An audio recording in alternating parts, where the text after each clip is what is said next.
Vous êtes. Prenons aussi le Jacques chapitre 2 en parallèle. On va voir les deux points là. Jacques chapitre 2 en parallèle. À partir du verset 1. Jacques 2, le verset 1. Mes frères, que votre foi en notre glorieux Seigneur Jésus-Christ soit exempte de toute acception de personne. Verset 2. Supposez en effet qu'il entre dans votre assemblée un homme avec un anneau d'or et un habit magnifique, et qu'il y entre aussi un pauvre misérablement vêtu. Si tournant vos regards vers celui qui porte l'habit magnifique, vous lui dites, toi, assieds-toi ici à cette place d'honneur. Et si vous dites au pauvre, toi, tiens-toi là debout, ou bien assieds-toi au-dessous de mon marchepied. Verset 4. Ne faites-vous pas en vous-même une distinction et ne jugez-vous pas sous l'inspiration de pensées mauvaises. Vous avez vu ça? Très bien aimé. Dans ces cas-là, vous voyez le jugement, non? Vous jugez sur des mauvaises pensées. Ça, c'est pas normal. À voir ces gens-là arriver, vous prononcez ces jugements-là. La Bible dit que c'est sous l'inspiration des mauvaises pensées. Ça, c'est pas normal. Uniquement dans le cadre de la parole de Dieu. Prenons donc 1 Thessaloniciens. 1 Thessaloniciens. Le chapitre 2. 1 Thessaloniciens 2, le verset 1. Vous savez vous-même, frères, que notre arrivée chez vous n'a pas été sans résultat. Après avoir souffert et reçu des outrages à Philippe, comme vous le savez, nous prîmes de l'assurance en notre Dieu pour vous annoncer l'évangile de Dieu, au milieu de bien des combats. Car notre prédication ne repose ni sur l'erreur, ni sur des motifs impurs, ni sur la fraude, mais selon que Dieu nous a jugés dignes de nous confier l'évangile. Ainsi nous parlons, non comme pour plaire à des hommes, mais pour plaire à Dieu qui sonde nos cœurs. Vous avez vu, non, frère bien-aimé? C'est Dieu qui sonde nos cœurs. On ne doit pas juger quelqu'un dans son ministère. Il a fait ceci, il a fait cela. Là n'est pas ton problème du nom du Seigneur. La seule chose qu'on doit faire pour juger, le seul moment où on est appelé à juger, c'est lorsqu'il y a ces choses qu'on a concentrées dans 1 Corinthiens chapitre 5. Cas d'impudicité, d'accord, cas de fraude, cas d'ivrognerie, cas d'idolâtrie. Dans le cas où un frère ne marche pas en conformité avec la parole du Seigneur. D'accord, bien-aimé? La Bible va même plus loin en disant que lorsqu'il y a des problèmes entre différents frères, lorsqu'un frère a un problème avec un autre frère, ou une sœur a un problème avec une sœur, ce n'est pas devant les tribunaux civils qu'on doit aller, on doit se rendre pour avoir gain de cause, que l'un doit avoir gain de cause ou l'autre, non. Lorsqu'il y a des différends entre frères, comment pouvez-vous aller chez les païens, chez les incirconcis, pour chercher à avoir raison? Y a-t-il pas parmi vous quelques hommes comment? Hein? Y a-t-il pas parmi vous quelques hommes sages? C'est pas ce qui est écrit. Dans les problèmes entre frères et sœurs, entre sœurs et sœurs, entre frères et frères, ce n'est pas devant les incirconcis qu'on doit aller plaider. Ce n'est pas devant les tribunaux humains qu'on doit aller. Au contraire, on doit faire recours à qui? À l'église. C'est dans l'église qu'on doit gérer les problèmes entre frères et frères. La Bible dit des hommes sages pour prononcer des jugements, d'accord, bien aimés, des jugements entre ces différents frères. Bien plus encore, dans 1 Corinthiens chapitre 14, concernant les dons spirituels. 1 Corinthiens 14, la Bible dit que lorsqu'il y a des prophètes dans l'assemblée, que 2 ou 3 ou plus parlent et que les autres jugent. D'accord? Que les autres jugent, que les autres prophètes jugent. Dans ces cas-là, voilà les cas où il faut juger. Le jugement ici c'est appelé le discernement. On doit discerner si ça vient de Dieu ou pas. Dans ces cas-là, on doit prononcer les jugements. D'accord, bien aimé dans le Seigneur. Donc nous devons juger. Nous sommes appelés à juger. Mais juger ceux de la maison. Ceux de l'extérieur, c'est Dieu qui les juge. On n'a rien à voir avec cela. Que le Seigneur vous bénisse. Amen. Cette heure de bonheur que grâce nous accorde dans ta présence. Venons à toi, source de bonheur parfait, pour magnifier ton saint nom et exalter ta grandeur et te rendre gloire, car tu es digne d'honneur et de gloire. Tu es le prince glorieux. Devant toi, tout genou fléchira et toute langue confessera que tu es Seigneur. Alléluia. Bonsoir. À la gloire. Prions. Nous te devons toutes choses. Père, merci pour ta grâce, pour ta bienveillance, pour ta magnificence. Merci Dieu de gloire pour ce que tu fais. Merci pour tes projets dans nos vies. Merci pour ta direction. Merci pour tes instructions. ton nom soit élevé et que toute la gloire te vienne. Au nom du Seigneur Jésus-Christ. Amen. Des questions? Des questions?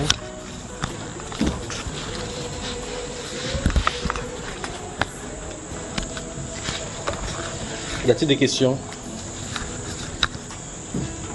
Oui, mon cher. Je suis dans le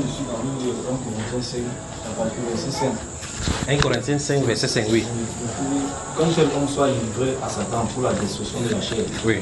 avant que l'esprit soit sauvé au jour du Seigneur Jésus. Oui. Oui. La Bible dit que tout l'esprit retourne à Dieu. Oui. Oui, soit que tu sois croyant ou non croyant.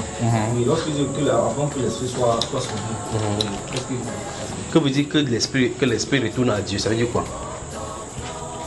Quand la Bible déclare que l'esprit retourne à Dieu, ça veut dire quoi? Que ce soit l'incroyant, que ce soit sorcier, n'importe qui, l'esprit retourne à Dieu, non? Ça veut dire quoi, retourner à Dieu? Parce que la Bible déclare dans cet Ecclésiaste là, l'esprit retourne à Dieu qu'il a donné, n'est-ce pas? Ça veut dire quoi, retourner à Dieu? Ça veut dire que tous les esprits des sorciers sont sauvés, quoi? Pas du tout. Frère, c'est là ton problème, parce que le problème c'est que tous les esprits retournent à Dieu. Mais si on dit plutôt que l'esprit retourne à Dieu, afin que l'esprit soit sauvé au jour du Seigneur. Tous les esprits qui retournent à Dieu, ça veut dire qu'ils sont sauvés. Parce que lors de la séparation, le monde matériel, lorsqu'on quitte le monde matériel, il faut que les trois dimensions du corps vont dans des lieux précis. Mais ce n'est pas encore la fin là-bas. Au jour du jugement maintenant, chaque personne sera réunie de nouveau, n'est-ce pas mon cher? Dans son corps. Et après maintenant, on ira dans les lieux du jugement. Après des lieux de sanction. C'est ça, non? Des questions, mon cher? Des questions? Oui. C'est quoi? Matthieu, oui. Matthieu 6, chapitre 17, comment? Chapitre 6. Oui. Chapitre verset 1. Oui. Gardez-vous de pratiquer votre justice devant les hommes et en être vous. Oui. Autrement, vous n'aurez point de récompense auprès de votre Père qui est dans les cieux. À haute voix, haute voix. Lorsqu'on tu fais l'aumône ne sonne pas de la trompette devant toi, comme font les hypocrites dans les synagogues Oui. et dans les rues, afin d'être glorifiés par les hommes. Je vous le dis en vérité, ils reçoivent leur récompense. Ma question est de quelle récompense a-t-il? La félicitation. On dit, le monsieur s'il donne, celui qui a consulté l'église. Mais s'il a donné 500 000, le groupe de femmes a donné 500 000. Voilà la récompense. D'accord. Maintenant, continue le verset, continue après. Hein? Mais quand tu fais l'aumône, Oui. que ta main gauche ne sache pas ce que fait ta droite. C'est-à-dire quoi?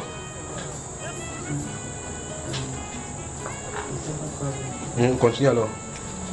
Afin que ton aumône se fasse en secret. Oui. Et ton Père qui voit dans le secret te le rendra. C'est-à-dire quoi? Que le Seigneur Jésus va le faire ici en secret, en te faisant un miracle. C'est ça, un miracle. C'est bon ça. C'est exactement ça. Des questions? C'est bon, non? C'est bien compris. Des questions? S'il n'y a pas de questions, moi je vous en pose. Des questions? Pourquoi vous avez épuisé les questions pour savoir? Autre question?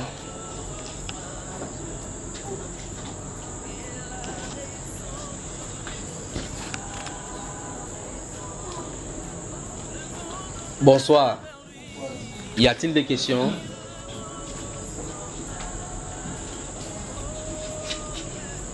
Bon, ok. Une personne s'est levée, vous posez des questions.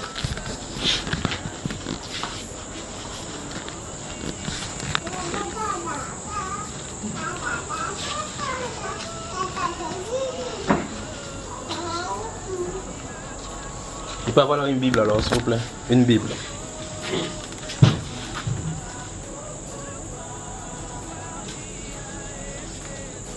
Une question? Rien. Il n'y a pas une question? Rien. Oui, mon cher. L'Assemblée, la fille ne va pas dire un mot. Ok. Qui a dit qu'il n'a pas dit un mot? Ce que je constate. Tu constates Ça quoi? fait quelque temps que je suis arrivé. Ah, tu constates qu'ils n'ont pas dit un mot. Mais tu as lu une interdiction quelque part qui n'existe pas. Par exemple, j'ai dit maintenant que quelqu'un a posé des questions, vous avez répondu. Mais pourquoi tu m'as posé la question que quand les femmes ne parlent, les hommes ne parlent pas? Parce que depuis la personne ne parle aussi. Il dit, est-ce qu'il y a des questions? Il ne veut pas parler.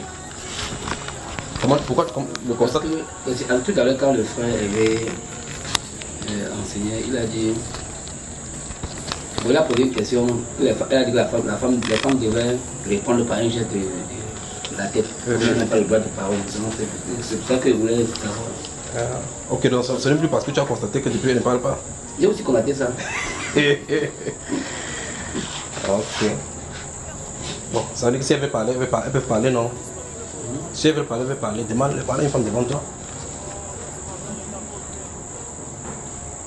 Mon cher, il demande est-ce que quelqu'un a des questions? Personne ne veut parler. Ça va, j'ai répondu, n'est-ce pas? C'est bon, non? Voilà. Y a-t-il des questions? S'il n'y a pas de questions, je vous en pose avant qu'on continue la soirée. Des questions?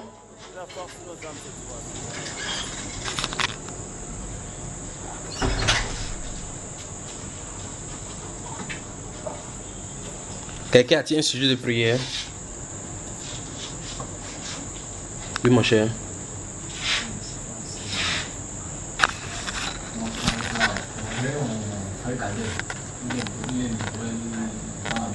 Oui.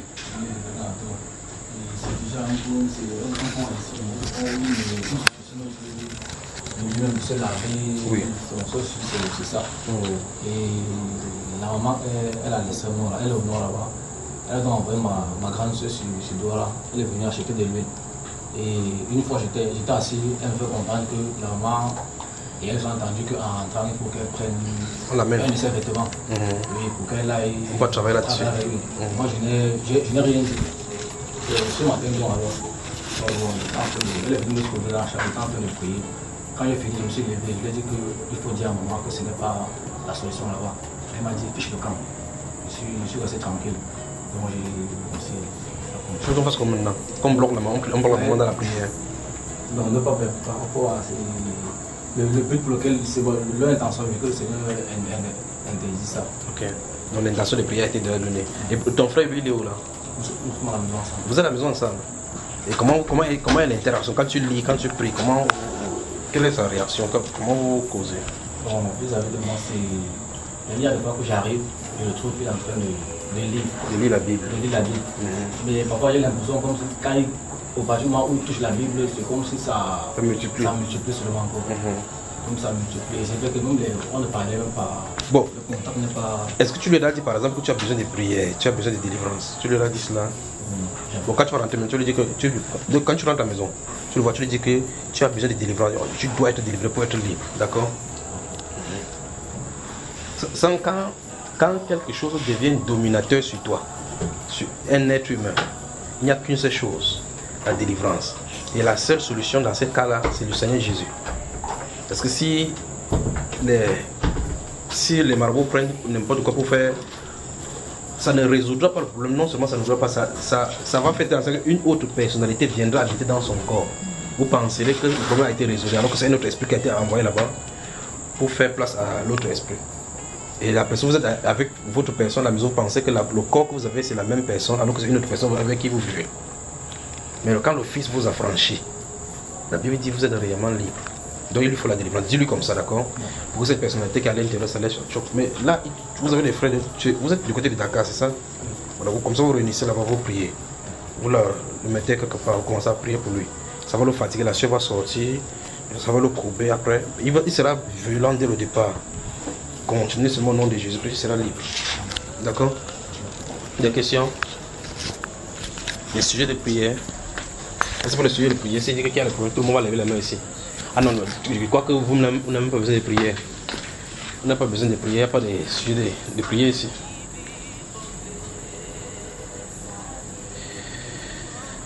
Mon frère, comment tu t'appelles? Depuis que tu es né, tu t'es réjoui pour une seule fois. Réjouir comment? Il y a deux façons de réjouir. Pas taille. Hein? Être content, être joyeux. Tout content comment? Que tout joyeux, bénissons le Seigneur. Dans le corps. La pratique, dans l'attitude. Dans son attitude. Hein. Quand tu le regardes, tu penses qu'il est en joie. Oui, oui frère. La question du réjouir, là, Je voulais depuis que tu es né, est-ce que tu t'es réjoui? Je vous ai demandé, vous me posez la question ou vous allez me poser. Moi, je vais vous poser. Je vous désigne un et je vous pose la question. Donc, est-ce que tu t'es réjoui? Tu es fier là où tu te trouves là? je suis un peu perturbé. Je suis un peu perturbé. On peut être joyeux quand on est libre. Oui, donc tu n'es pas joyeux, n'est-ce pas? Ouais. À cet frère. Alors, posez des questions.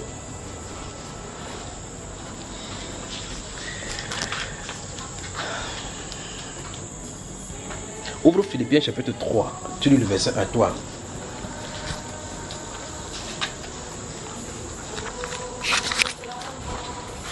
Nous joyeux bénissons le Seigneur. Chantons et célébrons ses louanges. Adorons avec foi le Seigneur. Ça dit quoi le verset 1 du chapitre 3 de Philippiens?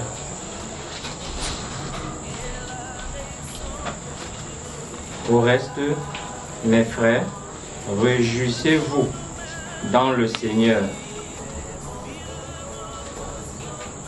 Je ne me laisse point. Il ne me lasse point de vous le dire. Je me lasse point de vous écrire les mêmes choses. Et pour vous, cela est? Pour vous, cela est salutaire. Est salutaire, c'est ce que mon frère écrit. C'est ce que mon grand frère écrit. Je ne me lasse pas de vous écrire. Donc il ne se fatigue pas de vous écrire, vous devez vous réjouir.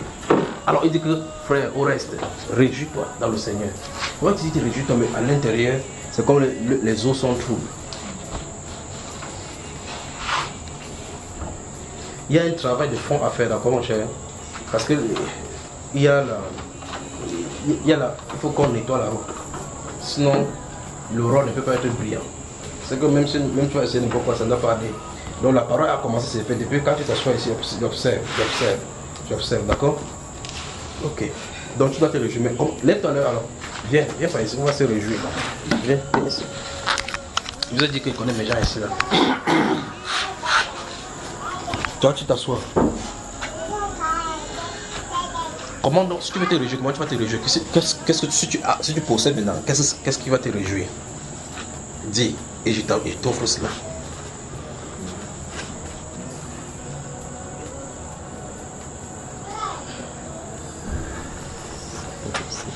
C'est difficile. Ok. Ecclésias chapitre 7, notez le verset 1 à 4. Ecclésias chapitre 7, verset à 4. Notez, je vais vous donner des versets. Merci Père. Merci. Ecclésias chapitre 7, verset 1 à 4. Notez les psaumes 90, 91 et 92. Je vais le vite. Ecclésiaste chapitre 7, c'est bon? Verset 1 à 4. J'ai demandé de noter, pas demandé d'ouvrir. C'est ça le vrai problème que tu veux ouvrir. Moi, je disais tout à l'heure, c'est parce que je ne suis pas libre que je ne sais comment vous dire ce que je dois avoir comme la joie. Je désire vraiment. Je recommence encore pour une dernière fois. Qu'est-ce que tu veux qui te rendra cette joie-ci? Je te l'offre. Oui, je veux la paix. Tu veux la paix? Je veux être libre dans mon intérieur. Non, pour l'autre là, ça c'est la délivrance dont il faut. Ah, d'accord. D'accord. Qu'est-ce qui doit te réjouir? La délivrance c'est là, c'est pour toi, d'accord? La paix, Christ te donnera après cela, d'accord? Parce que tu vois, il y a des choses que tu vas expérimenter, que tu ne voudrais pas expérimenter, qui viennent toujours, et ça trouble, ça t'empêche d'aimer Dieu comme le feu. Maintenant après Satan va venir dans tes pensées, tu dis que toi tu dis que tu sais Dieu, et puis te voilà encore fait le jeu, n'est-ce pas? Voilà. Voilà. Qu'est-ce que tu veux? Je veux du travail. Tu veux du travail? Oui. Après cette séance-ci, je vais prier pour toi, d'accord? Merci. Et puis ça va venir sur toi, d'accord? Amen. Ça va venir sur toi. Amen. D'accord? Amen. On va rire ici. On va sourire ici. Et souviens-toi, comme j'ai parlé de réjouissance, la prochaine séance, la prochaine fois, quand ça va venir, tu vas nous faire, on va se réjouir. Amen. Ici, n'est-ce pas? Amen. Tu sais comment se réjouir ici? On ne va pas vous dire que frère, bien aimé, aidez-moi à louer le Seigneur. Non, on doit participer. Moi, quand tu as deuil là, les gens viennent, quand les soeurs viennent, elles sont font. Est-ce qu'elles s'assument? Ça dit, oh, maman, on est là, oh. Vous savez, il y a des femmes qui vont au deuil quand ça sert, elles les pleurent. Oui, maman, ça sert comme ça qu'elle a attaché le pain. C'est ta Bible là, ma soeur. Ça soit seulement ça là. Elle ne pleure pas comme ça. Ce sont ses doigts qui pour. Son doigt se promène comme ça, elle fait seulement. C'est qu'elle est dépassée par les événements. Mais le point que je voulais montrer, c'est que si je viens au deuil chez elle, c'est vrai que je peux venir au deuil de cette façon-ci. Et puis je m'assois avec elle. Je dis, oh ma soeur, ça va aller. Ne t'inquiète pas. Et quand je fais cela, c'est une partie là-bas. D'accord? Dans ce deuil-là, il y a des besoins. Notez le petit chapitre 3. Ils ont de vous donner les passages. On va travailler. Je commence à me sentir bien maintenant. Vous voyez, ma position commence à venir. Ça va, garçon? Donc tu vas travailler. D'accord? Donc à partir d'aujourd'hui là maintenant, ça stoppe l'injustice. L'injustice, ça stoppe. Dieu va déployer sa puissance en toi. Tu vas travailler ce qu'il faut pour toi. D'accord? Mais on doit se réjouir. Tu promets? Je le promets. Tu promets à l'Assemblée qu'on va se réjouir. Nous allons nous réjouir. On va se réjouir donc comment? Joyeux dans la fête. Dans la fête. C'est-à-dire que tu vas acheter des choses. Dis concrètement. Amen. Ne fais pas comme ça là. Je vais acheter tout ce que Dieu va nous permettre, va me donner et puis on va partager. Pas le folleré, hein. Parce que vous savez dire que le folleré, le bissap, c'est le jus. C'est que Dieu va donner, on va partager. Non, il va donner en abondance. Amen. D'accord. Mais c'est pas le jus pour pouvoir nous pourrir les intestins. C'est le jus de fruits. Il y a des soeurs ici spécialistes. Donc, on va acheter l'ananas, le papaye, on va faire le jus de fruits. Amen. On s'assoit le jour là, on dépose la Bible carrément de côté. On s'assoit ici. Parce qu'on nous a dit là-bas qu'on s'est réjoui. On n'a pas dit lisez les versets bibliques. Là-bas, le verset ne dit pas qu'on lisait les versets bibliques. Frère, quand il lit ça, je me réjouis. Oh, je me réjouis. C'est pas ça. C'est que déposer de côté. Vous vous réjouissez. Pas vrai, frère? Amen.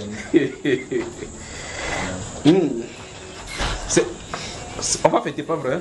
On va fêter ça. Parce que la justice de Dieu va dégager l'injustice dans sa vie. Parce que... Ok. Donc, notez Ecclésiaste, vous avez noté Ecclésiaste chapitre 7, verset 1 à 4, c'est ça? J'ai demandé le psaume 90, 91, 92, d'accord? Dans ces psaumes 90, 91, les versets 16, dans les deux cas, nous intéressent. On y va. Je vais continuer à donner si vous le voulez. Notez Actes des Apôtres chapitre 18. Et puis, tout ça, après vous avoir donné ces versets, je vais vous poser des questions.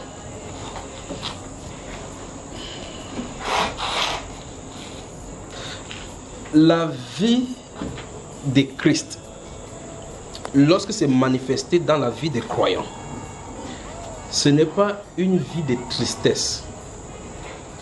Remarquez le commandement que le Seigneur donne à ses disciples en Jean chapitre 14 verset 1. Que votre cœur ne se trouble point. Donc aucun événement ne doit faire déstabiliser notre paix. Pourquoi? Parce que le Seigneur savait que dans le monde où nous nous trouvons, nous sommes aguerris à être appréhendés par les circonstances. Dans les circonstances, les événements qui arrivent tout autour de nous, nous sommes beaucoup plus présents parce que nos cinq sens sont beaucoup plus présents pour titiller et tâter ces choses-là. Donc nos cinq sens sont comme des tunnels pour pouvoir tester et avoir les informations sur ces cinq sens. Jésus, par Jean chapitre 14 verset 1, veut dire que vos cinq sens n'aient pas de pouvoir sur vous. Si ça a de pouvoir sur vous, les événements de votre entourage va avoir d'impact à l'intérieur de vous. Que votre cœur ne se trouble point. Le cœur se trouble lorsqu'on a des informations négatives par rapport à nous, nos bien-aimés, nos choses et ce qui se tourne autour de nous.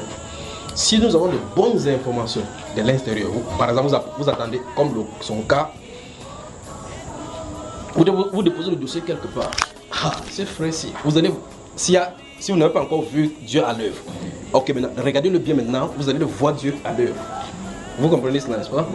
Maintenant, je suis allé une fois, deux fois, et ça, c'est l'ennemi qui voulait faire comme ça pour bloquer cela. Et puis je voulais partir. Ça l'a poussé encore à revenir là-dessus. Maintenant, le voici. Tout ce qu'il fait, il prend la Bible, il va lire là-bas.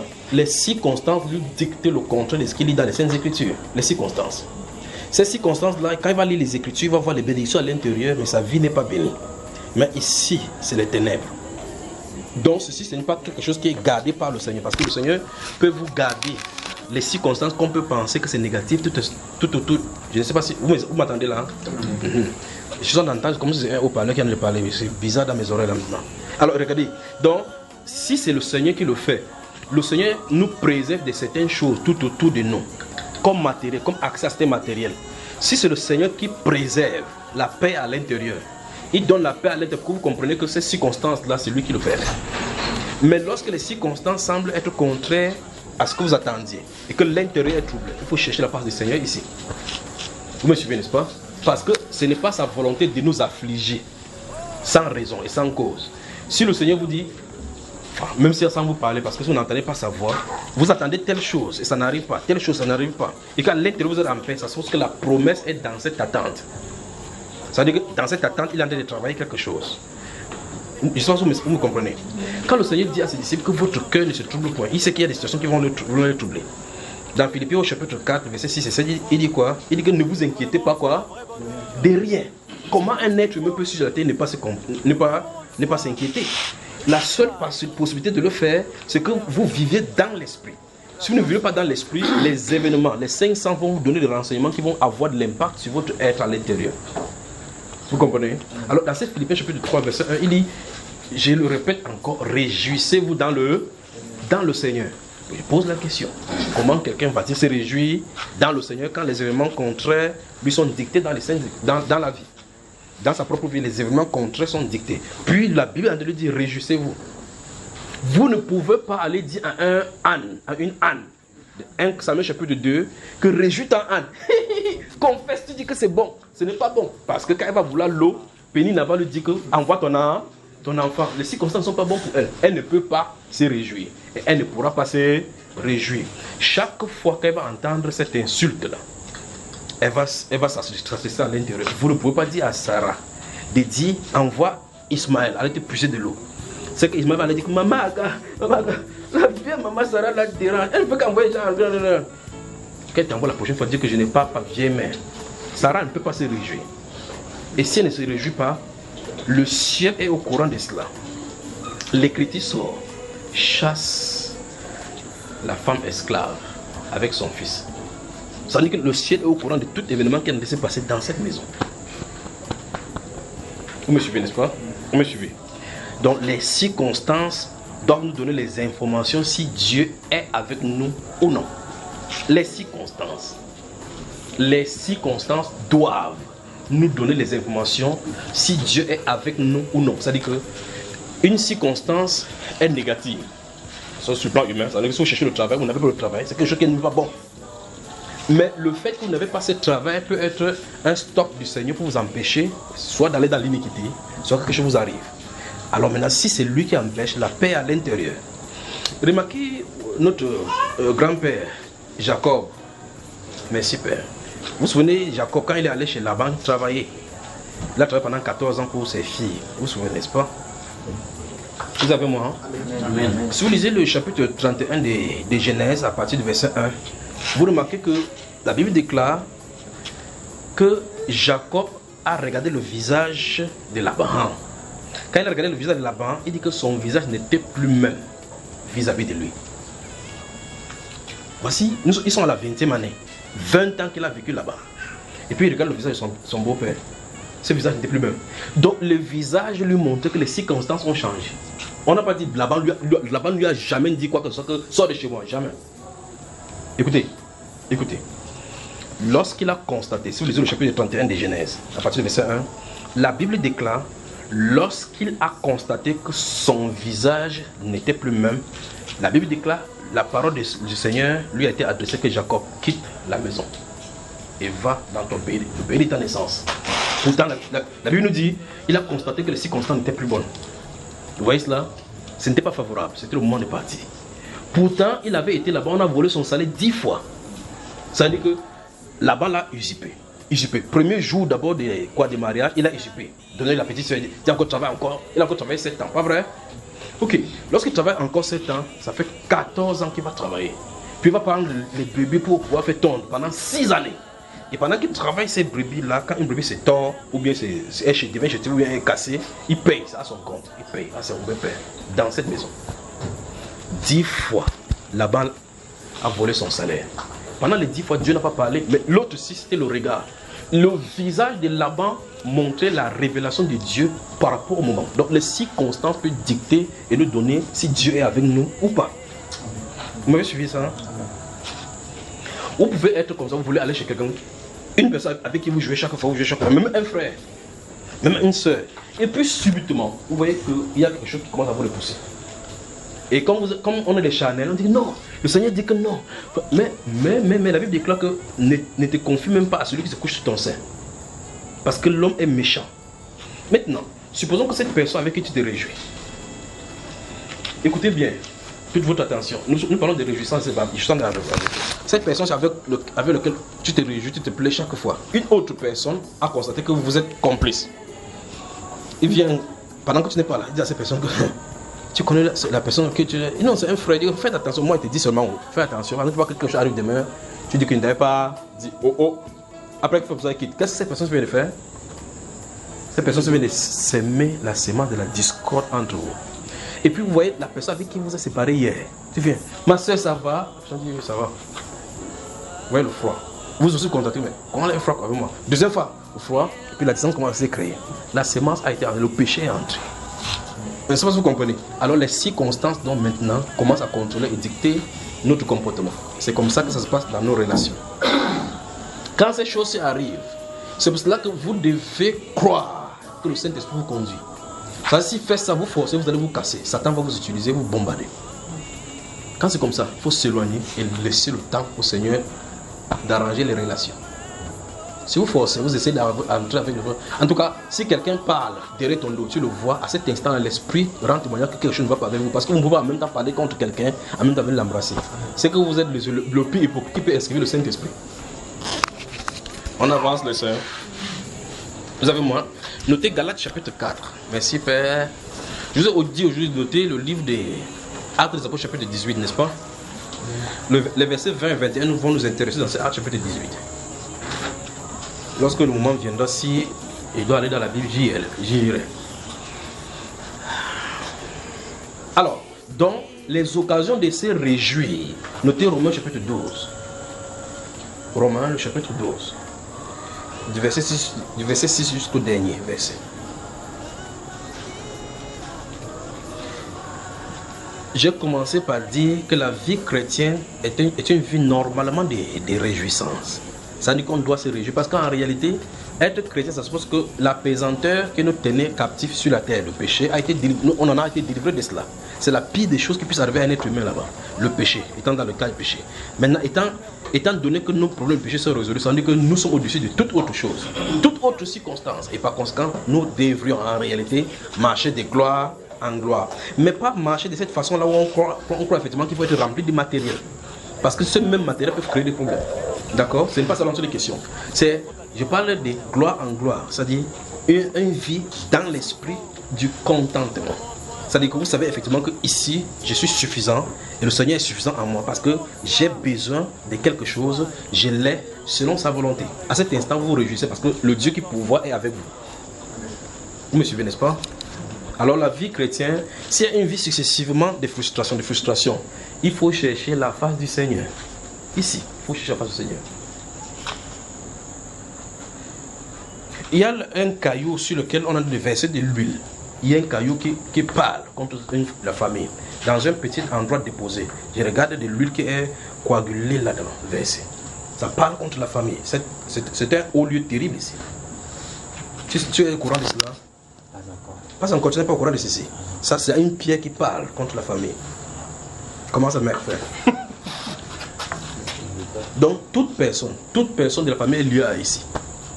Parce que le représentant, il parle. Je suis en train de parler d'un haut lieu, donc. D'un haut lieu familial. Alors, s'il y a n'importe quoi qui ne marche pas, et qu'il n'y a pas de paix à l'intérieur, il est temps de chercher le Seigneur. Allez dans la face du Seigneur. Seigneur, quel est le vrai problème? Souvenez-vous, nous tous, nous sortons de familles qui sont d'abord ancrées dans les ténèbres. Souvenez-vous de cela. Lorsqu'on se souvient de ça et qu'on est conscient que nous sommes en train de marcher, enfin pas marcher, nous sommes en train de vivre dans une atmosphère de guerre spirituelle entre les croyants et les incroyants, vous allez comprendre que c'est lorsque vous décidez de vous détacher que ces effets-là commencent à avoir ces effets sur vous. Donc il faut d'abord, on dit que si je suis chrétien, je suis rempli, c'est rempli. Fini de faire quand tu vas te calmer, tu vas remarquer que les circonstances n'ont pas changé. Au lieu de faire cela, essaie d'aller confesser, Seigneur, comme je porte le blanc, mon intérieur est blanc. Il faut bien regarder l'intérieur. Alors, sinon, quand tu vas te tourner, tu vas enlever le blanc gardé, tu vas voir que le noir est toujours là. Qu'est-ce qu'il faut faire? Il faut résoudre d'abord les problèmes de fond dans la famille. Traiter avec ses idoles. Il faut traiter avec ses idoles.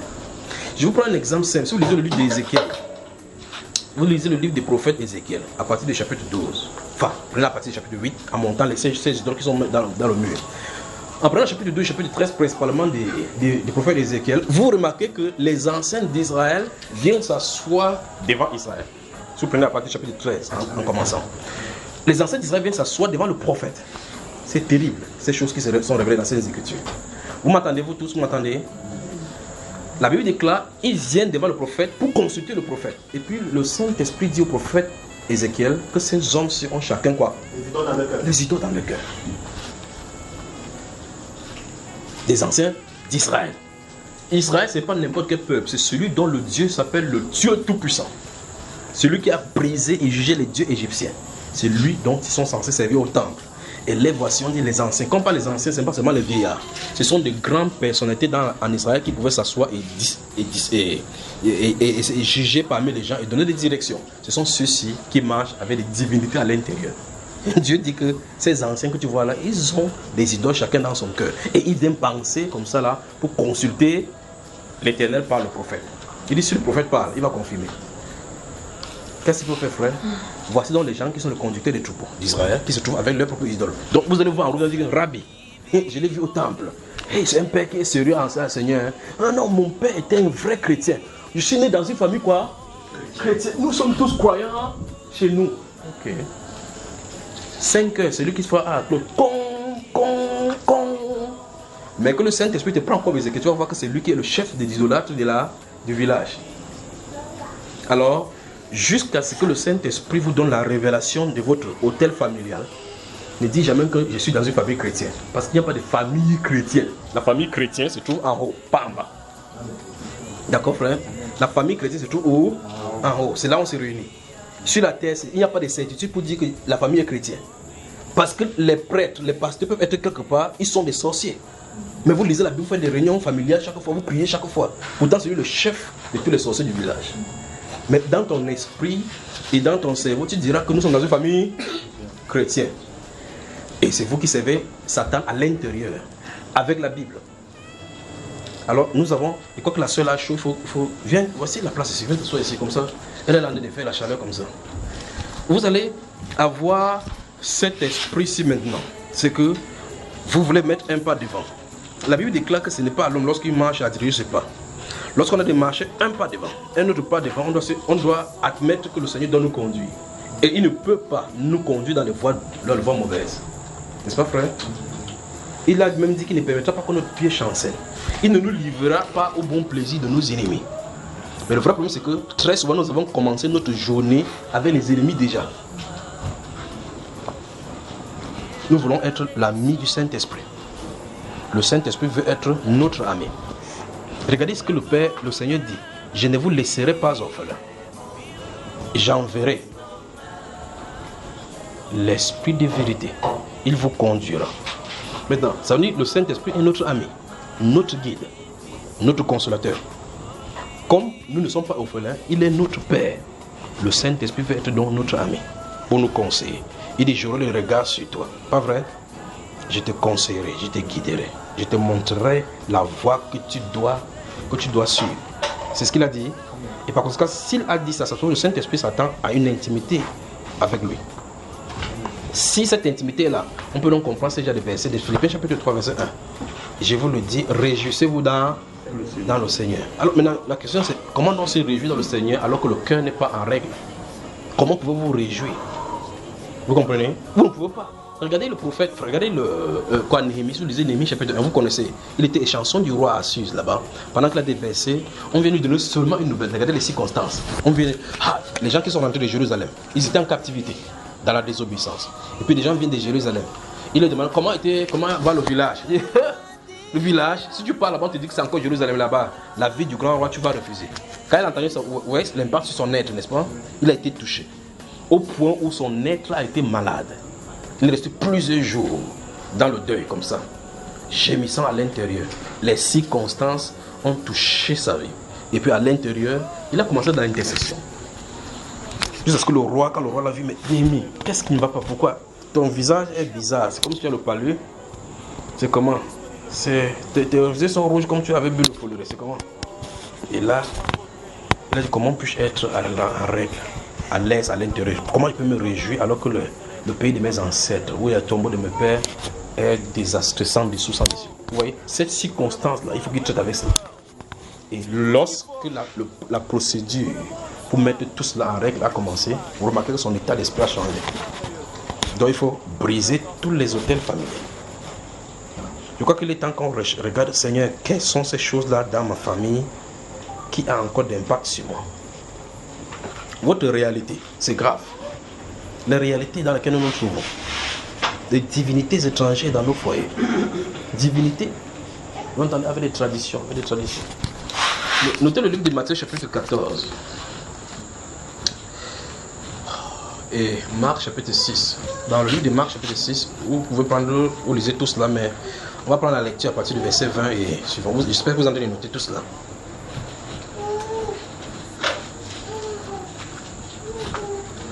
Ça va?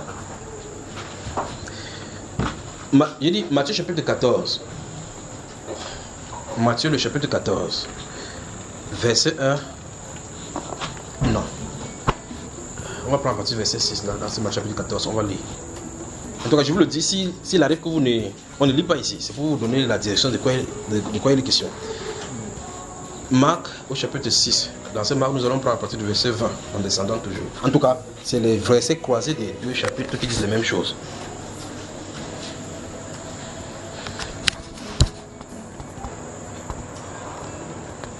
Ça va mes frères? Notez 1 Corinthiens au chapitre 12.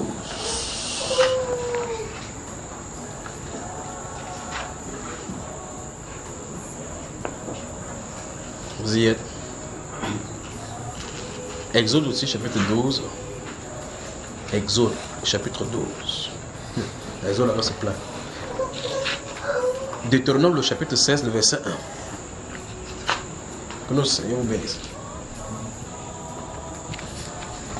Alors, pêle-mêle, près de 54 fois dans le livre du psaume, Dieu demande de le célébrer et de louer l'Éternel de tout notre cœur avec des cris de réjouissance. Pourquoi le peuple qui doit louer le Seigneur avec des cris de réjouissance doit être attristé? On ne peut pas louer le Seigneur étant attristé. Quand le peuple était captif dans le bord de l'Euphrate, de la mer là-bas à Kédar, pour se moquer de ce peuple de Dieu, les ennemis qui les avaient captivés sont venus dire chantez-moi nous quelques cantiques de votre Sion là. Vous savez ce qu'ils ont dit, frère? Comment chanterons-nous? De quoi? Cantique de l'Éternel dans une terre étrangère. On ne peut pas. On ne peut pas. Dans une terre étrangère. On ne peut pas. Il faut que la terre soit sanctifiée. Ça doit être la terre. Vous connaissez les 4 terres, style de terre. Ça doit être la terre qui loue Dieu, qui peut louer Dieu. Vous ne pouvez pas chanter son cantique. Vous ne pouvez pas. Remarquez bien. Si entame un cantique ici, je veux chanter pour Jésus, il est roi. Dans ma vie de tous les jours, il est loup. Ma vie lui appartient. Je le loue avec mes mains. On pourra le louer avec les gestes, mais le cœur n'y est pas. Pourtant, les Saintes Écritures nous disent qu'on doit chanter plutôt les cantiques spirituels venant d'où? De cœur, de tout notre cœur. Mais c'est notre danse, c'est notre corps comme voilà. C'est l'expression donc charnelle pour un Dieu esprit. La louange, quand la Bible déclare dans ce livre de Romains chapitre 12, chapitre 2, la louange de ces juifs-ci là, cette louange-là qui vient quoi? Du cœur circoncis. C'est cette louange qui est agréable au Seigneur. Mais sur le cas des obstacles, comment donc pourrons-nous louer notre Seigneur dans une terre étrangère? Nous devons nous réjouir. Il y a donc les événements dans nos vies que vous allez vous réjouir. vous réjouissez. Quand dans le livre, notez Luc chapitre 1, merci Père. Dans le livre de Luc chapitre 1, si vous regardez le verset 18, notez aussi le verset 58, enfin le verset 14, verset 58, vous remarquez quand la promesse a été donnée à Élisabeth pour la naissance de Jean le Baptiste, il est dit que plusieurs se réjouiront à sa naissance. Plusieurs se réjouiront à sa naissance. Et effectivement, quand il est né, ses voisins, son voisin sont venus pour se réjouir avec lui. Mais le jour qu'on coupait sa tête, ils étaient encore là. Hein, frère? Écoutez-moi très attentivement. Lorsqu'on coupait la tête de Jean Baptiste, vous avez entendu quelqu'un se réjouir? Quand il est né, on s'est réjoui. Mais la Bible déclare, réjouissez-vous avec ceux qui se réjouissent. Pleurez avec ceux qui pleurent. Bon, je vous pose la question de façon pratique ici. Vous pleurez souvent avec ceux qui pleurent, n'est-ce pas? Je vous pose la question, est-ce que vous réjouissez aussi entre vous? Le frère, tu as la première que tu vas nous faire réjouir ici, non? Peut-être on va commencer par toi avec la se réjouir. La vie chrétienne consiste donc dans cette agapé aussi. Parce que l'un des piliers aussi de l'église, la réjouissance. Dites, ma soeur, ça va? Que le Seigneur te bénisse. Ma soeur, je me réjouis dans le Seigneur. Je me réjouis dans le Seigneur, c'est les paroles qu'on cite, frère. Réjouissons-nous. Réjouissons-nous pour batailler. C'est pas ça. D'accord? C'est pas cela, n'est-ce pas? C'est pas cela. Maintenant, regardez. Quand l'enfant Jésus est né, les mages sont venus de l'Orient. Quand ils sont vus, ils ont donné le présent, ils étaient en train de se réjouir. Vous avez moi? Alors la réjouissance, donc, vous devez le faire. Et on va faire avec toi, d'accord? On va se réjouir.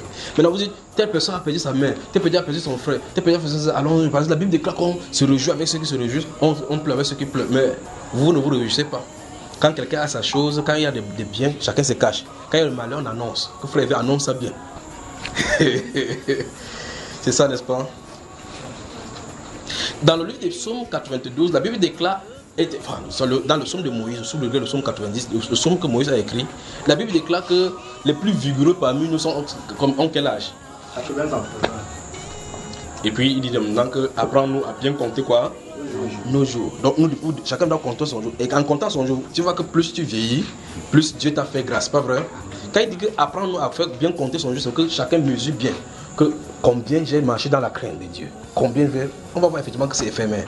Ces jours-là, il nous fait passer rapidement. Mais que, non, il me reste. Je vous pose la question, si on vous dit il vous reste 5 ans à vivre sur la terre, vous ferez quoi? Supposons que le Saint-Esprit dit, toi, il te reste 2 ans sur la terre. Vous voyez que tous les projets tombent dans l'eau, n'est-ce pas? Hein, frère? Oh, maintenant, ces projets, c'est le projet pour construire notre avenir. L'avenir qui est incertain, dont Dieu peut couper le fil à tout moment. C'est sur cet avenir que nous sommes en train de bâtir. Nous sommes en train de bâtir des empires solides dans un avenir incertain. Un avenir que nous n'avons pas contrôle. Et donc, celui qui a contrôle demande de bâtir son avenir en lui. Avec lui. Tout programme sans Dieu se voit à l'échec. Parce que la Bible déclare que l'Éternel renverse les desseins des nations. C'est le dessein de l'Éternel qui subsiste d'âge en âge. D'accord?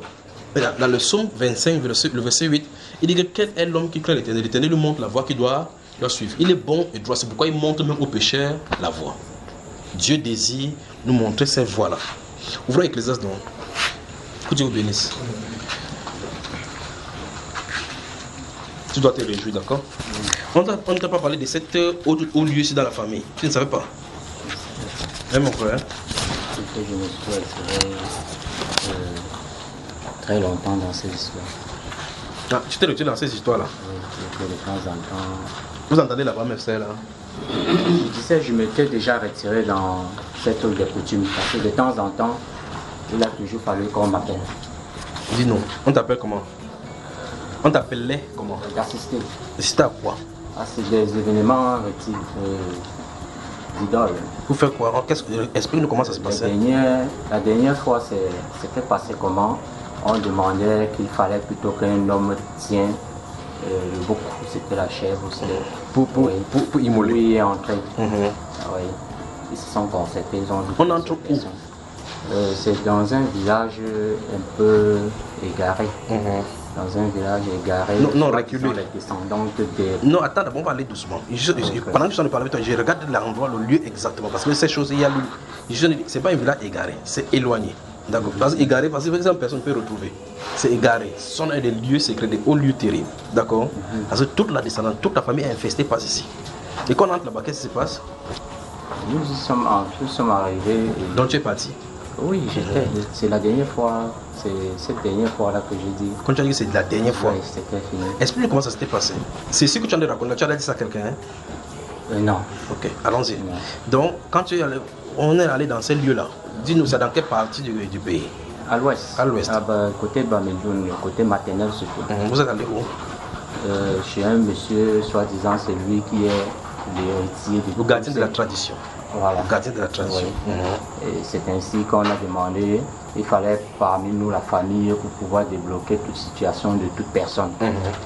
Et pour pouvoir faire quoi, frère? Débloquer la situation de toute personne, vu que les sœurs se plaignaient. Si le Saint-Esprit ne vient pas dans ce genre d'affaires, s'il n'intervient pas, la famille va mourir comme ça. Mourir comme ça. Et on va transmettre ça de génération en génération. Je rends grâce à ce grand Dieu du ciel. Oui, continue, mon cher. Les sœurs se plaignaient, n'ont pas de foyer, elles ne trouvent pas de mari, beaucoup ne trouvent pas d'activité, c'est là. Et cela même m'a infecté parce que j'ai mis l'oreille à cela et puis j'ai commencé à perdre les emplois, tout ce que je faisais ne tenait plus. Donc après cet événement-là, c'est plutôt le dégringolade? Oui, jusqu'à présent. Mais pourtant, on ne partait pas pour résoudre? On partait de bloquer, y compris les sœurs qui se plaignaient qu'elles ne trouvent pas leur mari, d'autres, le foyer ne fait pas un an, ça rompt. Je vais toute votre patience, d'accord? Parce que ça, c'est un événement d'une vie enchaînée, non seulement une vie enchaînée, mais des vies enchaînées. D'accord? Oui, dis-nous. Quand vous êtes allé là-bas, qu'est-ce qui s'est passé? Oui, nous avons présenté ce qui était, ce qu'on est venu de Douala avec. Il a fallu qu'on me place plutôt devant. On a fait quoi? Après ce qu'ils ont concerté. Attends, frère, ne va pas vite. Parce que tu étais là derrière quand il t'a dit que frère, est-ce que tu peux te réjouir? D'accord? Oui, frère. Toi et moi, on n'a pas rendez-vous aujourd'hui? Non. C'est ton jour aujourd'hui. D'accord? C'est ton jour. Quand vous arrivez au niveau de cette assemblée, dans cette broussaille-là, alors que les oiseaux sont en train de chanter, vous avez traversé les forêts, dans des endroits froids, vous traversez le cours d'eau avec des petits glissaillements à l'intérieur, entendre le bruit au cours d'un petit cours d'eau qui passe au ruissellement, bien glacé. Voilà. Alors quand vous arrivez là-bas, pourquoi on te place devant? Ils sont sollicités, ils ne m'ont pas dit. Donc on a fait le coup derrière toi? Oui, et ils m'ont dit je n'ai pas de l'argent même pour voyager, ils ont payé mon transport. Tu vas sauf que partir? Oui, et c'est comme ça qu'ils ont fait gérer jusqu'à leur retour. Et alors... Vous allez voir Jésus-Christ à l'œuvre. Après son événement, après la résolution de son problème, le jour où on va se réjouir ici. Bon, je ne dis rien parce que ne dis même pas le jour, quand ça va venir, ne dis même pas le jour tu vas venir. Comme ça, ceux qui vont rater puissent rater, d'accord frère? Continue. Et on te place devant l'assemblée comme le représentant. Dis-nous, raconte-nous la séance. L'action qui s'est passée, ils ont applaudi quand c'est le beau, c'est le gibier, c'est là fait l'essai. Ils ont trouvé un signe que c'était déjà passable. Bon, quand on chie, c'est bon frère, c'est un bon signe. Selon eux, ils ont dit que c'était déjà un bon signe. Oui, mais avec le recul, quand on chie, le caca c'est un bon truc. Ouais, je n'écoutais ceux qui le disaient ainsi. Donc comme il a chié là. Oui. C'est bien. Et le chef de la concession attendait ce paquet avec le sel et consorts. Oui. Pour ma part, j'étais devant pour dire que vraiment si le Seigneur peut ouvrir les portes de tous ces sœurs qui sont en train de me fatiguer. Donc tu étais au lieu là-bas, comme Laban le fit. Tu as d'invoquer le Dieu d'Abraham. C'est le sacrificateur. Jésus-Christ est vivant. Jésus-Christ est vivant. Il est vivant. Chaque fois il se tient ici, il vient, quand j'observe, je regarde son cas, il prend, il regarde son cas, il vient, et puis ils sont de regarder, c'est son jour maintenant. Vous ne pouvez pas avancer et parler et que les choses changent tant que ce n'est pas le moment.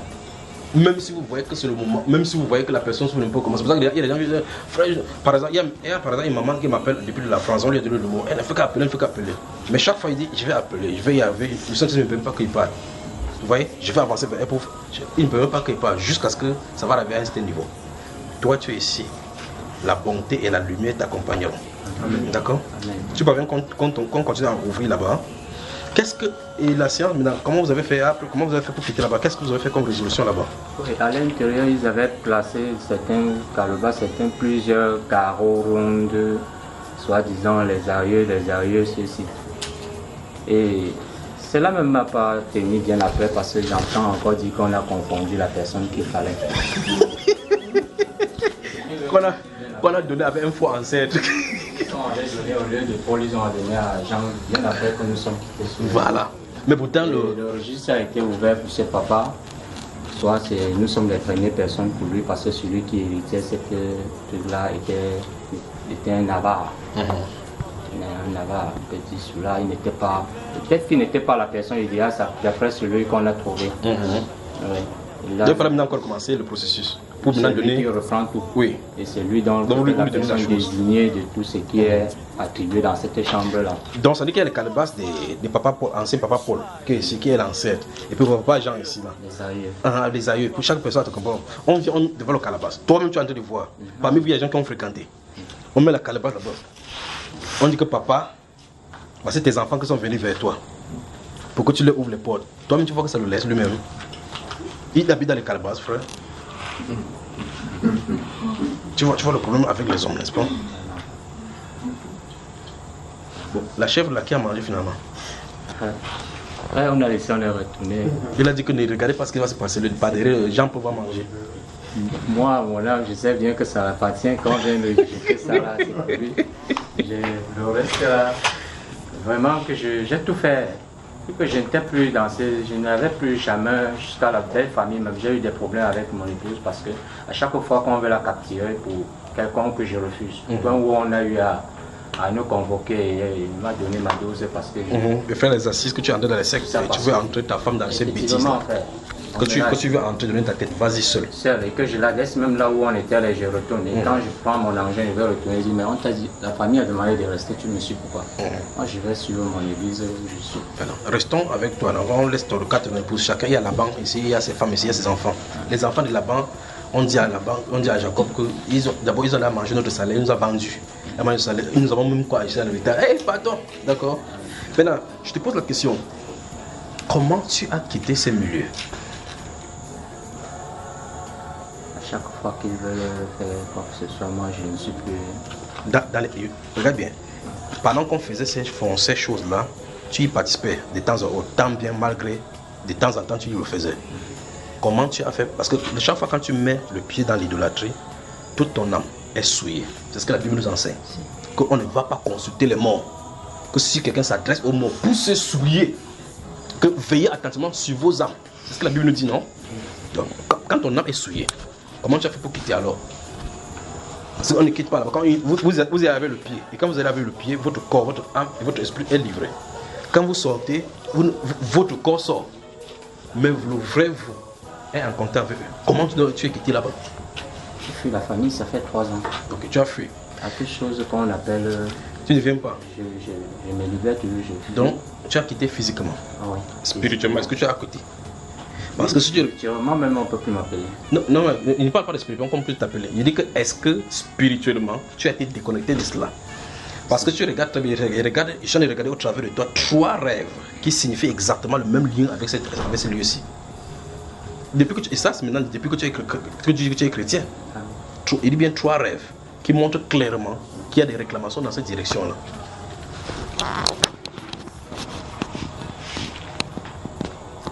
Je n'ai plus une pensée dans cette histoire-là.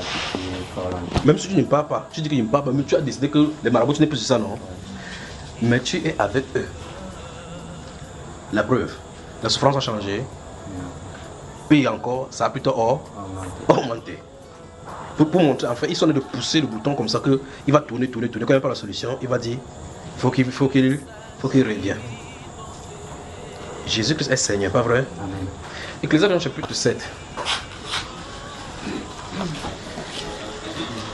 Donc, si on se réunit comme ça, ou prier, ou dire Seigneur, je vais chanter pour. C'est la sueur, c'est bon. Ça brûle quand même quelques graisses. Si ces problèmes ne sont pas résolus, ces genres de problèmes ne sont pas résolus, tu vas chanter, rentrer à un moment donné, murmurer, parce que vous allez rester tranquille, le diable va parler à votre cœur. Tu dis que c'est Jésus depuis non. Pourquoi ça ne change pas? Pourtant, même lui-même, quand tu es venu servir là, ça ne changeait pas. Pas vrai? Tout ce qu'on pouvait faire, c'est que la chèvre se chiait sur tes pieds. La grâce et la bonté viennent vers toi. D'accord? Alors, Ecclésiaste, nous sommes dans quel livre déjà? Chapitre 7.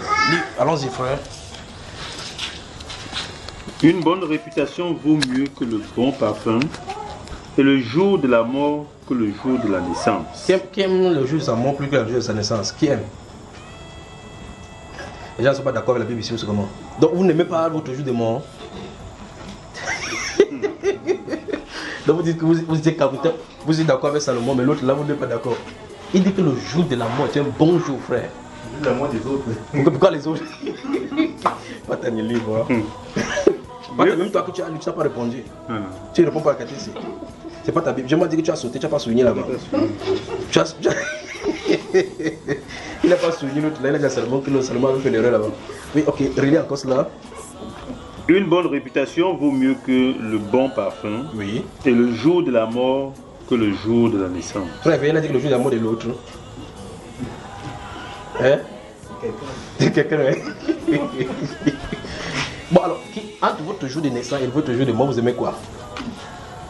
Le jour de la naissance, franchement, c'est les jouer. Vous voyez que dans ces 2 jours, vous n'êtes même pas conscient, pas vrai? Oui, parce que ce sont les autres qui en sont au courant. Quand vous naissez, on se réjouit sans vous. Vous mourrez, on pleure sans vous. Ah, je vais souhaiter vous parler. On reste en train de parler ici. Il dit que le jour de la mort vaut mieux. On va arriver ici samedi, on ne finit pas ce topic. On va avancer jusqu'à un niveau donné. Il y a des gens qui marchent comme ça debout. Tu dis bonjour monsieur, il est déjà mort. Mort, véritablement mort, jusqu'à ce que sur le plan spirituel, il est enterré. Son deuil a été célébré. Il cherche seulement le malchanceux sur la terre. Vous faites, tu as fait quoi? Tu tapes pas, la personne tombe là, tu formes ça comme le poulet. Tu crois qu'il va se lever? Tu pars, tu mets la bouche, coupe par lève-toi, il ne veut pas te taper. Satan a fait d'une pierre plusieurs coups. Mais on dit que le jour de la mort vaut mieux que le jour de la naissance. Bon, si c'était à choisir, pourquoi tu choisirais quoi? Il y a des gens, si tu viens vers eux, tu dis que non, Dieu va te donner encore la jeunesse. Il dit Amen, j'arrache. Il dit frère, bientôt tu vas mourir. Il dit c'est la dernière fois, je rejette ça au nom de Jésus. Mais ici dans la Bible, on a dit que c'est le jour de la mort là qui est bien. Maintenant, nous voici, nous prions chaque fois.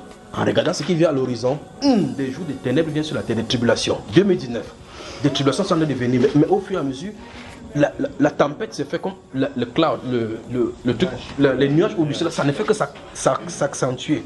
Les nuages sombres sont là, mais il y a une lumière qui est de traverser au travers de ces nuages. Donc, c'est mêlé. De bonnes et de mauvaises choses arrivent au même moment. À partir de 2019, ça va aller crescendo. Et puis là, si c'est dangereux, mieux je meurs. Ah, le Seigneur, enlève-moi. Ok. Tu es prêt à mourir? Il dit non, frère, je n'aime pas comme ça. Tu vas mourir comment? Je me coupe comme ça, je meurs, vrai.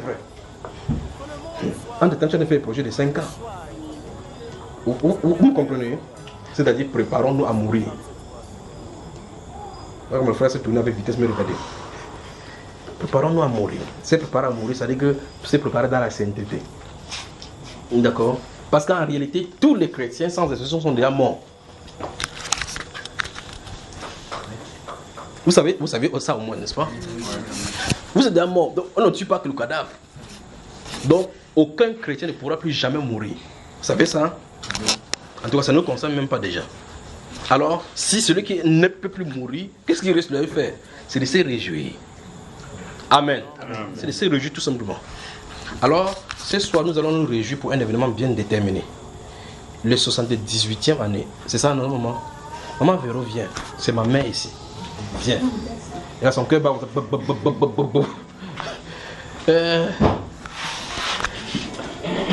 Elle ne me voyait pas venir. Il dit que mon frère, dépose ta Bible, porte-lui sa chaise. Frère, ouvre-moi le livre de Romains chapitre 12. Dépose d'abord au milieu. Dites que le Dieu. Romains chapitre 12.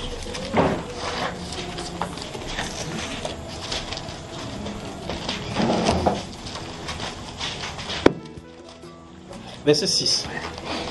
Verset 6. Puisque nous avons des dons différents selon la grâce qui nous a été accordée, que celui qui a le don de prophétie l'exerce selon l'analogie de la foi. Oui. Que celui qui est appelé au ministère s'attache à son ministère. Oui. Que celui qui enseigne s'attache à son enseignement. Oui. Et celui qui exhorte à l'exhortation. Continue. Que celui qui donne le fasse avec libéralité. Oui. Que celui qui préside le fasse avec zèle. Oui. Que celui qui pratique la miséricorde le fasse avec joie. Verset 8. Verset 8. Verset 8. Oui, 9, continue. Que la charité soit sans hypocrisie. Oui. Et le mal en horreur, attachez-vous fortement au bien. Oui. Par amour fraternel, soyez pleins d'affection les uns pour les autres. Oui. Par honneur, usez de prévenance réciproque. Oui. Ayez du zèle et non de la paresse. Soyez fervents d'esprit, servez le Seigneur. Oui. Réjouissez-vous en espérance. Oui. Soyez patients dans l'affliction. Oui. Persévérez dans la prière. Oui. Pourvoyez aux besoins des saints. Encore. Pourvoyez aux besoins des saints. Encore. Pourvoyez aux besoins des saints. Encore. Pourvoyez aux besoins des saints. Qui entend ça, ce que ça veut dire? Ça dit quoi? Pourvoyez aux besoins des Il y a saints. un aide au sein. Voilà. Non, c'est pas en aide. Parce que quand tu donnes aux besoins des saints, c'est toi que tu aides. Amen. Si je te donne quelque chose, je ne suis pas en train de t'aider. Je m'aide moi-même. Amen. Parce que ce que je te donne, c'est pour aider mon avenir à moi. Amen. Donc c'est à mon avantage que je te donne. D'accord? Amen. Pourvoyez. Aux besoins des saints. Oui. Exercez l'hospitalité. L'hospitalité. Oui. Bénissez ceux qui vous persécutent. Oui. Bénissez et ne maudissez pas. Oui. Réjouissez-vous avec ceux qui se réjouissent. Pardon. Réjouissez-vous avec ceux qui se réjouissent. Encore. Réjouissez-vous avec ceux qui se réjouissent. Oui. Pleurez avec ceux qui On pleurent. rejette l'autre là aujourd'hui. On rejette ça aujourd'hui, n'est-ce pas? On rejette ça. Voilà. Donc l'autre volet là, qui va avoir deuil ici là? Donc on ne parle même pas de cela. Je que on va venir dans la partie B de ces versets, d'accord? Aujourd'hui on fait quoi? On se réjouit avec ce qui se... Maman, viens t'asseoir ici là. Donc elle a combien? Elle a quel âge? 78 ans. 78 ans, c'est pas donné. 78 ans, regardez, elle est vigoureuse. À ce moment, viens. Regarde comment elle est belle, jolie. Je crois que si elle passait autant d'abîmer, elle devait l'enlever. C'est pas ça? Abîmer à ce moment. Oui, elle est timide. C'est un moment, elle est timide. Maintenant, moi, je vous pose la question. Nous sommes chez elle chaque fois depuis des années. Pas vrai? Nous allumons la lumière. Nous utilisons tout ce qui a lieu. Quelle est notre attitude voyant la façon dont elle est? Quelle est notre attitude? Elle a 78 ans. Normalement, on doit plutôt s'occuper d'elle, pas vrai? C'est pas vrai, Pataï? C'est vrai. Alors, c'est son jour particulier aujourd'hui. On doit se réjouir avec elle. On doit se réjouir avec elle. Maintenant, écoutez, nous sommes mercredi aujourd'hui. C'est en mars là. À partir de maintenant, peut-être que ça vous a surpris. Jusqu'à ce que le mois de mars se finisse. Que chaque personne, même ceux qui ont manqué, dites-leur qu'il y a la célébration de la réjouissance pour rendre grâce à Dieu de l'année de plus que Dieu a monté à notre maman. Amen. Que chacun, sans exception, cherche quelque chose pour pouvoir. D'accord? Amen. Donc on va faire cela. Je crois que, oui, ce moment, Florence, comme toi tu manques comme quoi là, tu dois être aussi là. Donc c'est elle qui va gérer cela, d'accord? C'est pas ça, mon soeur. Donc, ça veut dire que c'est elle qui va, c'est elle la caissière. Vous donnez tout ce que vous avez à donner. Nous allons le faire. Amen. Si vous pouvez commencer aujourd'hui, vous commencez jusqu'à ce que le mois de mars finisse. Si ça ne finit pas, même les gens qui esquivent là, ils vont esquiver. Si le tout vient, il y aura glissement des dates. Donc on va glisser. Il y aura glissement, on va glisser jusqu'à ce que. Il faut qu'on fasse. Remarquez très attentivement, il y a un mal que j'ai vu au milieu des hommes. Je ne sais pas que vous avez constaté comme moi. Ce que vous voyez dans un village, une maman qui manque de l'argent pour prendre de l'eau minérale pour boire son médicament, ou mieux encore, même le médicament. On lui prescrit le test ou bien même quelque chose seulement pour pouvoir faire le diagnostic. Il lui manque peut-être 3000 ou bien 300 francs pour aller faire prendre le test. Il ne fait pas. Le jour qu'elle meurt, on dit qu'on va l'enterrer avec vous appelez le cercueil en or. Pas vrai? Vous entendez quelqu'un dire non. Laissez-la à la mort même 5 ans. Je vais payer. On dit que je pars juste 5 000. Il dit que non, je vais payer. Payer. Et quand il vient, le jour de la mort, on prend son corps, on fait tout le tour, on fait pim pim, on loue les cars, on loue les bus, on loue les bâches, on loue les chaises, on loue le ceci, on loue le ceci. Vous avez traité de la plus grande truc. Et puis on dit que nous l'avons enterré avec honneur. Ceci c'est pour qui, frère? Vous voyez? Et puis on dit qu'on a bien pleuré le père là. C'était un grand deuil. Hein? Pourquoi ne pas faire ça de son vivant? Pourquoi? Pourquoi? Vous me suivez, n'est-ce pas? Le Seigneur a dit, tu es poussé, tu retourneras à la... Quand c'est expiré, tout ce que vous faites avec le corps là, c'est ce que vous faites. Donc la bonté, il n'y a pas d'amour pour des cadavres. Vous pouvez avoir sur la terre, on dit que nous on a profané la tombe. Ça c'est pour vous là, avec votre règle politique. L'amour, c'est entre les vivants. Il n'y a pas l'amour entre les vivants et les cadavres. Donc il faut aimer du vivant. Et aimer prouve. Réjouissez-vous avec ce qui c'est. Pourvoyons aux besoins des saints. Maintenant, vous pensez que quel peut être son besoin? Vous pensez que quel peut être le besoin de notre maman? Normalement, avec son amour, regardez la façon qu'elle brille là. Normalement, on devait même mettre la climatisation ici. Pour elle. Qu'elle donne dans la climatisation, elle brille encore davantage que Chantal Biya. Comme ça, quand elle reste, elle est dans la clim. On paye la quittance pour elle. On devrait le faire. D'accord? Elle a été l'âge où elle ne doit même pas travailler. On doit s'occuper d'elle. Vérifier si ses orteils sont bien tracés. Les soeurs viennent arranger ses cheveux. Maman, tu as mangé autre. On lui achète des fruits, elle mange. Elle doit. Elle mérite cela. D'accord? Alors on va prier pour elle, d'accord? Que Dieu lui en accorde encore davantage. Et surtout la santé et la force. À 78 ans, on ne peut pas savoir. Vous regardez comme ça, c'est des gens de vous allez là-bas à course, elle va vous gagner. On y va? Prions pour elle. Parce qu'on va se réjouir maintenant. Et tout ce qui va se passer là-bas maintenant, mon épouse a seulement dit qu'on lui parle de secret. Elle n'est même pas au courant de ce qu'il a laissé préparer là maintenant. Donc elle ne connaît pas. Donc c'est juste ce que Dieu a mis à cœur que nous fassions, qu'on se réjouit ensemble avec. Elle-même n'est pas au courant. C'est pour ça que vous voyez son cœur bat comme ça, sa tenue bouge là. Donc nous allons prier pour elle afin que le Seigneur lui accorde la grâce d'être encore forte, que le Seigneur la bénisse et que tout ce que vous allez sortir. Il dit bien, souvenez-vous, même les membres, les frères qui ne sont pas venus, les soeurs qui ne sont pas venus, dites-leur ces messages-ci. Dans chaque séance, à partir de maintenant jusqu'à ce que mars finisse, après la séance, vous rassemblez ceux qui ont apporté des choses, vous donnez à sœur Florence. Chaque séance, elle lui donne. Chaque séance, elle lui donne, d'accord? Ça, c'est pas bon. On va continuer jusqu'à ce qu'avril va finir. Que Dieu vous bénisse. Donc on va prier. Prions pour notre maman. Prions pour notre maman. C'est une grâce d'atteindre cet âge-ci. C'est une grâce. Quand vous voyez, vous-même à 20 ans, vous baissez, vous entendez votre rein fait croc, croc, croc, vous comprenez que le rein vous dit que bientôt on va partir. Mais là, voilà debout. Marchant, montant les escaliers, descendant. Son gaz fini, il faut qu'elle pas acheter.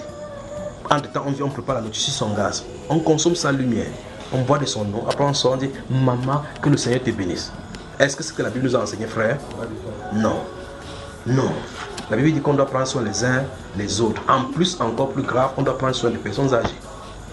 Encore au milieu de nous, ça doit encore être pragmatique, pas vrai? Alors prions pour elle. Tendre Père, nous te sommes reconnaissants. Reconnaissants pour notre maman, reconnaissants pour ce que tu as fait pour elle. Reconnaissant au Dieu de gloire pour la grâce que tu lui as accordée jusqu'à maintenant. Père de gloire, la vie de tout être est entre tes mains. Et sa vie a été entre tes mains et a été toujours entre tes mains. Seigneur, elle a traversé des zones de turbulence, des tribulations, tu l'as toujours épargné. La voici au Dieu de gloire au milieu de l'assemblée. Nous nous apprêtons, Père, à nous réjouir, Père de gloire, que tu as accordé 78 ans aujourd'hui. Nous prions au Dieu de gloire que tu as multiplié encore davantage. La Bible déclare au Dieu de gloire qu'Abraham a quitté et s'est rassasié de vierges. Père de gloire, nous attendons avec elle, au Dieu de gloire, l'espérance d'un enlèvement. Et prie, Père de gloire, pour elle, afin que tu inondes sa vie de ta présence. Que tu inondes ta vie, Père de gloire, de ton esprit. Que tu inondes ta vie, Père de gloire, de bonté céleste. Que la guérison lui soit accordée. La restauration lui soit accordée. Les bontés de tout genre lui soient accordées au nom de Jésus-Christ de Nazareth. Je prie particulièrement pour ceux, au Dieu de gloire, qui mettront la main, Père de gloire, pour cette collecte, pour la bonne volonté pour notre maman. Que tu bénisses et étends les bénédictions avec la même chose au nom de Jésus-Christ de Nazareth. Je prie au Dieu de gloire pour ceux qui nous écoutent, pour tous ceux là qui sont dans les loin, contre le lointain, qui feront un geste également à sa faveur. Je prie Dieu de gloire que tu les bénisses. Tu bénisses chaque membre de cette assemblée au nom de Jésus. Et que le peuple de Dieu dise Amen. Amen. Amen. Amen. Saluez-la alors maintenant. Saluez-la. Que Dieu bénisse. Samedi, on continue avec ces réjouissances. On continue avec ces réjouissances. Que Dieu vous bénisse, que Dieu vous bénisse, que Dieu vous bénisse.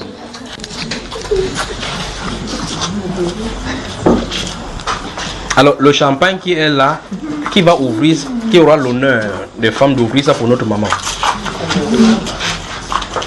Qui va ouvrir le champagne?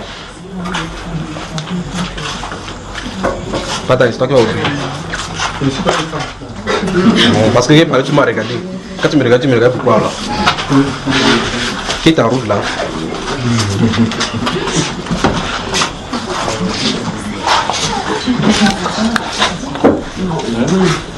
Rassurez-vous, le champagne n'est pas alcoolisé. Parce qu'il y a des gens qui vont poser des questions comme ça que lequel il y a des champagnes. C'est pas alcoolisé, d'accord? S'il pouvait faire autant, t'en as fait quoi? Même s'il faut lui construire un palais, il veut le faire. Ne t'inquiète pas, maman. Attendez que Dieu me donne le travail. Comment, frère? Que Dieu me donne le travail, non? Quel travail encore comment? Ils sont les travailleurs. Si vous la Bible, ça va sortir de l'argent. Si vous m'avez vu là-bas, l'argent sortit, donc tu vas prendre. Tu prends pas taille. Tu prends. Voilà. Que Dieu vous bénisse. Mangez ceci avec action de grâce tout en sachant. Voilà le champagne. Donne à Madame Borda. Elle désigne la soeur qu'elle voudrait qu'elle ouvre. En l'honneur de notre soeur bien-aimée et mère.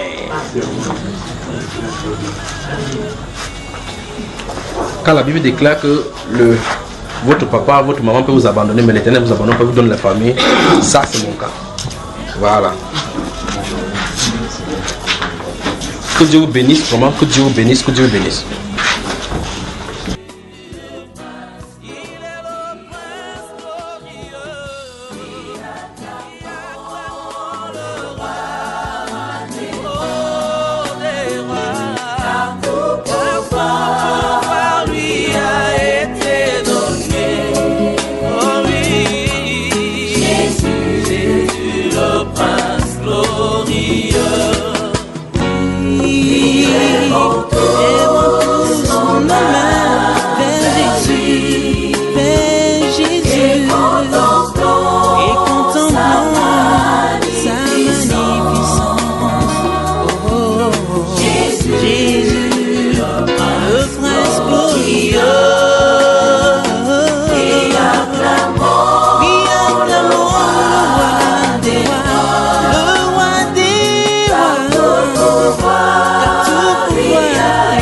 Alléluia, merci. Merci Jésus d'être disponible pour nous, nous t'aimons Seigneur. Oh, ta splendeur et ta beauté éclairent nos âmes et nos cœurs remplis de bonheur et de joie célèbrent ta grandeur merveilleuse Seigneur. Tu es tout ce qu'il faut pour que le monde soit un vrai bonheur.